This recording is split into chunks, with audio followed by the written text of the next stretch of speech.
church? No, Ye, let me explain to you. I'm not doubting what you're saying. You don't care. I do care. You don't care about me. You don't care about my people.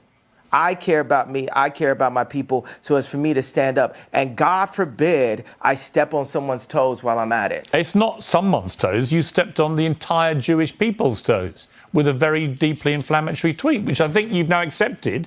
You shouldn't have phrased that way. It's taken a bit of time to get there, but I think you have accepted that, right? Have you accepted that you've put no effort into understanding how I got there? I don't think, honestly, 10 years from now, honestly, I don't think there is any. You're going to apologize to me about this interview. I'm not. You're going to apologize to me about this interview within the next 10 years. No, I'm not, because here's the thing. Mark my words. I don't doubt you've had. It's very one-sided. No, it's not. It's very white-sided. Oh, come on, it's very one-sided. It's very like.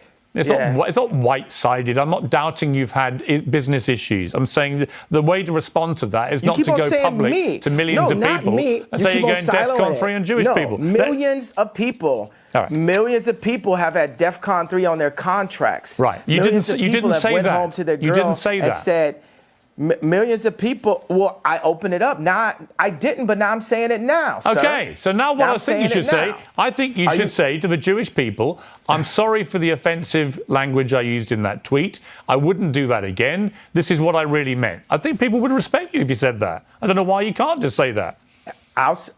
You know when I'll say it? When I sit down with the people who write out the contracts for the NBA and for the NFL and for professional music and for acting contracts.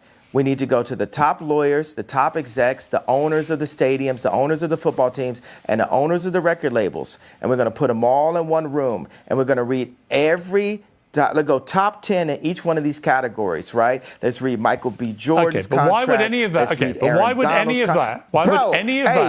Hey, bro, I ain't finished. I ain't finished my sentence. Nothing you're saying has anything to do with regret. Hey, boy. Don't call me boy. Don't finish. I told you.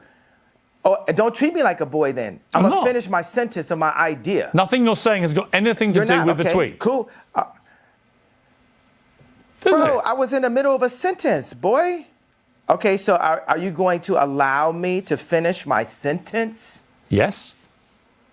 If you then answer my question. Okay, so I'm going to tell people when I would apologize for the tweet. This is what has to happen first.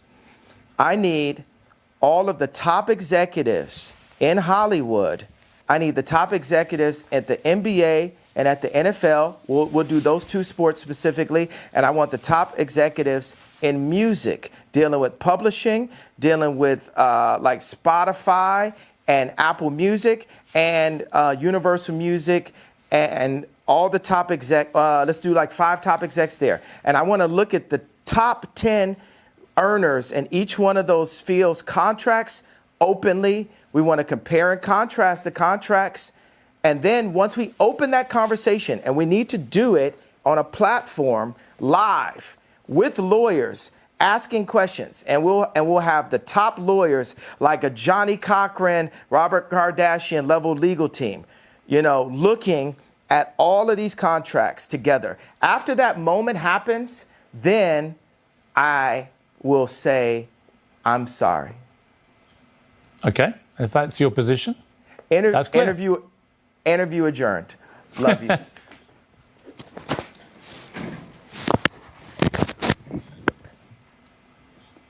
Okay, that's the end of the interview.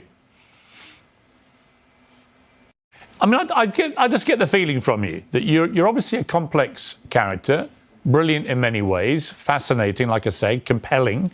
You have a huge appeal to millions of people around the world. It just seems to me that occasionally your mouth gets you into trouble, and that perhaps on reflection, sometimes you look back and wish you hadn't said things. Is that accurate?